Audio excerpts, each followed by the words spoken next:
ओतप्रोत सर्वव्यापी सर्वसमर्थ परमात्म स्वरूप आराध्य देव के पावन युगल चरणों में मुझे दास की ओर से कोटि कोटि शरणमन।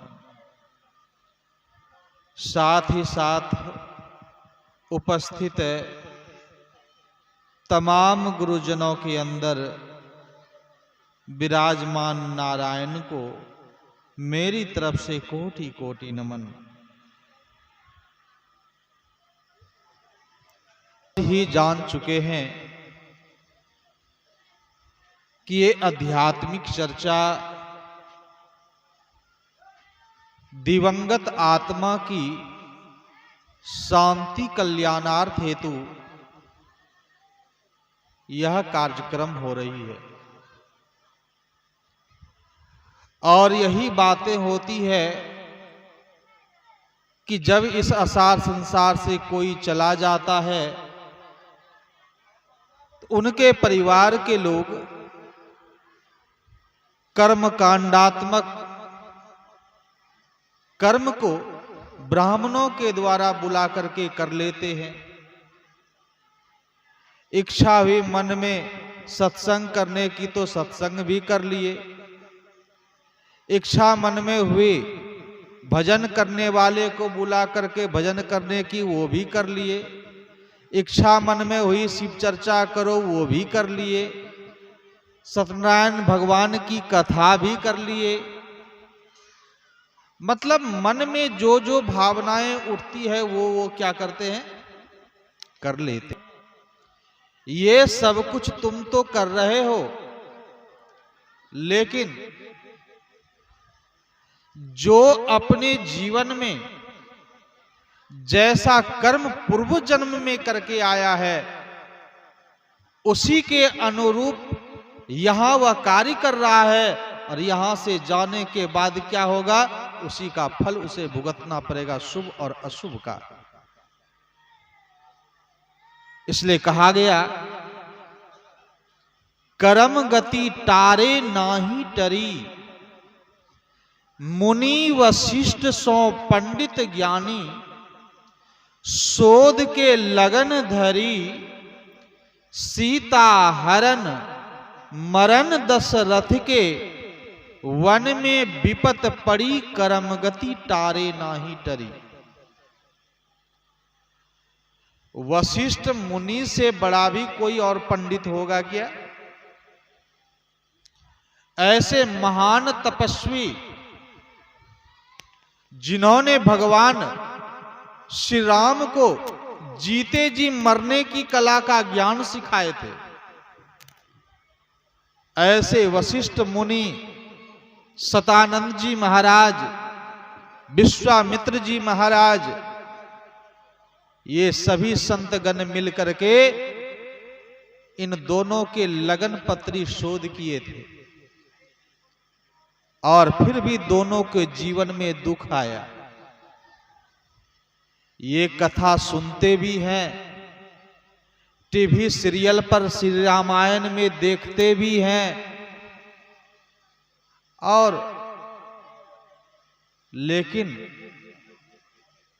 अपने जीवन में लाते कितना है,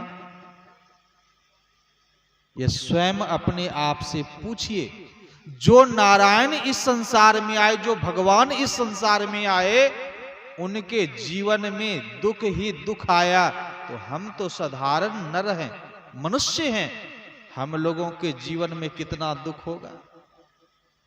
और जिस नारायण के लगन पत्री का शोध ऐसे संत किए, जो संत ब्रह्म ऋषि कहलाने वाले, और फिर भी इन दोनों के जीवन में सारा जीवन क्या हो गया, दुख ही दुख व्यतीत हुई। और आज मर जाने के बाद उनके नाम पर श्राद्ध करते हैं, किस लिए? तो उनको मुक्ति मिले, यही ना, उनको शांति मिले। शांति मिलती है कि नहीं मिलती है ये तो कोई देखता नहीं, लेकिन घर वाले के मन में हो जाता है कि अब हमें छुट्टी मिल गई है ना, अब इनसे छुटकारा मुझे मिल गई। 13 दिन में क्या करते हैं, रफा दफा कर लेते हैं। लेकिन विचार कीजिएगा, यह प्रक्रिया आज से नहीं चल रही है। हमारे गुरुदेव कहते हैं, युग युगान चहु खानी में भ्रमी भ्रमी दुख भोरी, पायहूं पुनि अजहू नहीं, रहूं इनते दूरी। जब से सृष्टि की शुरुआत हुई है तब से लोग इस संसार में जन्म लेकर के आ रहे हैं और इस संसार से मर करके लोग जा रहे हैं, और ऐसे ही खानदान के लोग उनका क्या करते हैं, कर्म कांडात्मक कर्म करके छुट्टी पा लेते। घाट पर ले जाते समय हर कहो जी हर कहो राम नाम सत्य कर लेते हैं, पीछे से घंटी भी मार देते हैं। क्यों घंटी मारी जाती? इसलिए ताकि जो जीवित लोग हैं, जो तो मर करके जा रहा है तो उसको तो होश है ही नहीं, वे तो बेखबर है। लेकिन जिसे होश है, कम से कम उसको चेतावनी मिल जाए कि जैसे आज इसकी घंटी बजी है, एक दिन तेरी भी घंटी बजेगी, तुम संभल जाओ, चेत जाओ, जो कार्य करने के लिए आए हुआ कार्य करो। तो कबीर साहब ने एक बात और कह दिया, क्या? मानत नहीं मन मोरा साधो, मानत नहीं मन मोरा, अब बार बार मैं कहीं समझाऊं, जग में जीवन थोड़ा साधो, मानत नहीं मन मोरा। यहां लोग मानने के लिए तैयार ही नहीं है। यहां पर देखते हैं, सुनते हैं, और अगर समझते हैं लेकिन उसे जीवन में उतारते नहीं, उसे जीवन में लाते नहीं है। आज मात संसार से चली गई है, आज उनके नाम पर भी श्राद्ध कर्म हुआ। यहां हो सकता है यहां नाच गान भी हुआ हो, अगर नहीं हुआ है तो अति उत्तम की बात है। लेकिन विचार करेंगे कि वह माता जी गई, कर्म कांडात्मक कर्म हुआ, होने के बाद यह आध्यात्मिक चर्चा हो रही है। लेकिन यह आध्यात्मिक चर्चा जब समाप्त हो जाएगी तो कल से सब टेंशन फ्री हो जाएंगे, अब करने की तो कोई आवश्यकता है नहीं। लेकिन कवि ने कहा, लिखा कर्म में जो विधाता, मिटाने वाला कोई नहीं, मात पिता ने जन्म दिया है और कर्म का भागी कोई नहीं। यहां हम जितना कर लें वह मेरे बदले किसी को नहीं मिल सकता। इसलिए कबीर साहब के बहुत भजन में सुने होंगे, क्या? आपन आपन गांठी, गांठी का मतलब पोट, किन चीजों का पोट? पाप या पुण्य का। आपन आपन गांठी संभालू चलू है सखिया, वहां नहीं पैंचा उधार। आपके घर में यहां कुछ घट जाएगा, चावल दाल गेहूं आटा, तो आप किसी से मांग करके काम चला सकते हैं।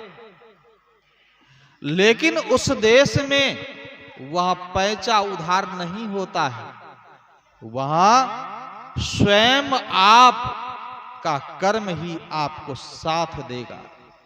बुरे कर्म का फल बुरा होगा, शुभ कर्म का फल शुभ होगा।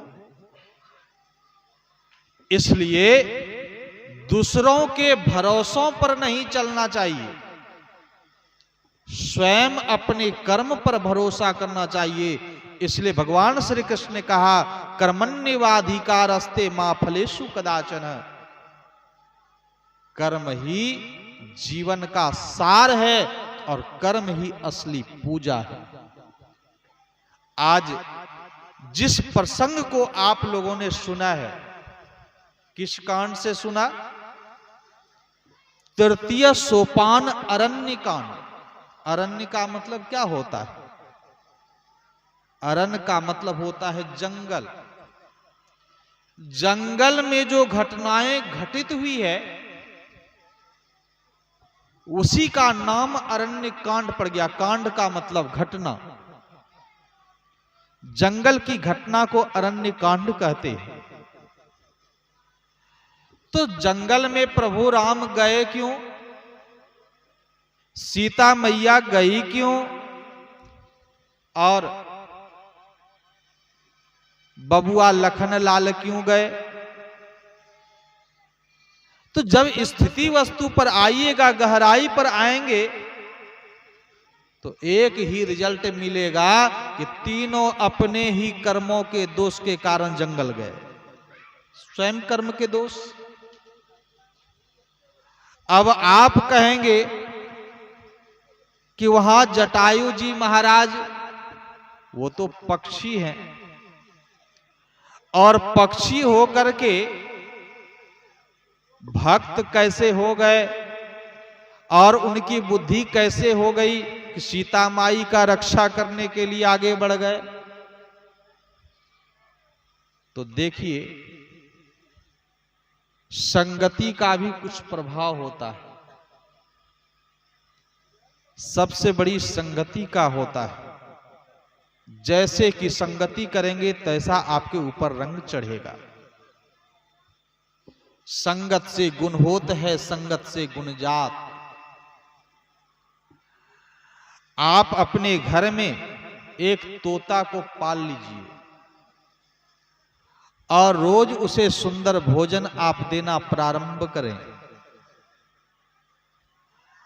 और प्यार से आप उसे जो सिखाएंगे वो क्या करता है? तोता वह सीख लेता है। आप गौ पालते हैं, कुत्ते को पालते हैं, आप उसे भोजन देते हैं, आप उससे स्नेह करते हैं, तो वो भी आपसे स्नेह करने लग जाएंगे। देखिएगा, कभी कभी अगर आप ज्यादा उसे प्यार देंगे तो कितने गौ ऐसी है कि आप कहीं भी बैठे रहेंगे तो स्वतः चली आएगी और आपको भी क्या करेगी? तो उसे तो हाथ है नहीं जो हाथ से आपको दुलार करेगी। वो क्या करती है? अपने जीवा से चाटने लगती है अपने मालिक को। वो जानती है ये मेरे मालिक हैं, उससे स्नेह करती है, प्रेम करती है वह। उसी प्रकार पशु पक्षी की संगति अगर मनुष्य से हो जाता है तो उनसे स्नेह हो जाती है और उनके अंदर क्या हो जाती है? बुद्धि। वैसी बुद्धि प्रवृत्ति उसके अंदर आ जाती है। जटायु जी महाराज जो थे, यह राजा दशरथ जी महाराज के मित्र हो गए थे। जटायु जी महाराज दशरथ जी महाराज के मित्र थे। तो ये पक्षी थे तो स्वाभाविक है कि जंगल में रहना। ये जंगल में रहते थे, लेकिन दशरथ जी से मित्रता थी। और दशरथ जी की संगति में आकर के यह सबको पहचानते थे। राम सीता आदि आदि सबको जानते थे। और वही अवस्था में जब मां सीता का हरण हुई है, उनके रोने और क्रंदन को सुनकर के तो वो तो पहचान गए कि ये दशरथ जी की पुत्रवधू, अर्थात हमारी भी पुत्रवधू है, मेरी पुत्री है। और जटायु जी महाराज उस समय तो पक्षी के रूप में, लेकिन पूर्व से वह क्या थे? परम भक्त थे। और वही जटायु जी महाराज रावण पर टूट पड़े। रावण दुष्ट खल। एक बार तो ऐसा पंजे से जटायु जी महाराज ने मारा कि कुछ देर के लिए रावण बेसुध होकर के गिर पड़ा। और जब उसे होश आई, दोनों में पुनः युद्ध छिड़ गया और वही चंद्रहास खड़ग से जटायु जी महाराज का एक पंख को ही काट दिया, जिस कारण से वह भूमि पर तो गिरे, लेकिन उन्होंने अपने प्राण को क्या किया, प्राणवायु को स्थिर करके रोका, क्योंकि जब तक प्रभु आएंगे नहीं, उन्हें सूचना सुनाएंगे नहीं, तब तक इस संसार को छोड़ करके नहीं जाएंगे। लेकिन विचार कीजिए, क्या प्रभु नहीं जानते थे सीता का हरण हुआ कि नहीं हुआ है? सब कुछ जानते थे। और आपको सर्वविदित होगा कि जब भगवान शिव और मां सती जब घूमने के लिए निकले थे, तो प्रभु राम और लक्ष्मण जी को रोते हुए देखकर, वृक्षों से पूछते हुए, लताओं से पूछते हुए, पक्षियों से, पहाड़ों से पूछते हुए, जानवरों से पूछते हुए जब देखा, तो मां सती सोचती है ये तो क्या है, साधारण मनुष्य पागलों की भांति जिससे तिससे पूछते फिरते हैं। लेकिन भगवान शिव जय सच्चिदानंद कह करके प्रणाम किए।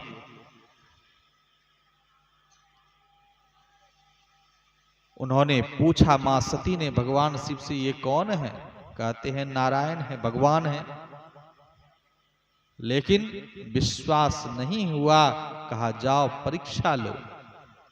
और परीक्षा लेने में स्वयं सती माता की ही परीक्षा हो गई। गए प्रभु श्री राम की परीक्षा लेने के लिए सीता का भेष बना करके, और प्रभु श्री राम पूछ बैठे, माता तुम अकेली यहां बैठी क्या कर रही हो? भगवान शिव को कहां छोड़ाई? अब इनकी ही परीक्षा हो गई। परिणाम क्या हुआ? सीता माई का रूप धारण करने के कारण भगवान शिव ने उनका त्याग किया, और ऐसी स्थिति पैदा हो गई, वह अपने विरह को नहीं संभाल सकी और अपने पिता के हवन कुंड में जाकर के अपना प्राण को, उस शरीर का त्याग कर देती। तो कहने का तात्पर्य यह है, जन्मांतर के भक्त और भगवान का संवाद है। यह जैसे यह संसार में क्या करते हैं लोग, नाटक खेलते हैं। यहाँ काली स्थान है ना ममलका में, यहां भी नाटक होती है। नाटक में देखते हैं कितने लोग वेश धारण करते हैं, कोई डाकू बनते हैं, कोई कुछ बनते हैं, और रोल अदा करते हैं। रात भर तो रोल अदा हुआ, और सुबह होते ही ज्यों के त्यों है ना। उसी प्रकार से प्रभु श्री राम हो, माता सीता हो, लक्ष्मण जी हो, या जटायु जी हो, या कोई भी हो, सब क्या कर रहे हैं, अपनी अपनी रोल अदा कर रहे हैं। वह तो एक रंगमंच है, नाटक हो रही है। जैसे यहां पर नाटक हो रही है, कोई माता है, कोई पिता है, कोई भाई है, कोई बंधु है, कोई सखा है। हमारे अभी राम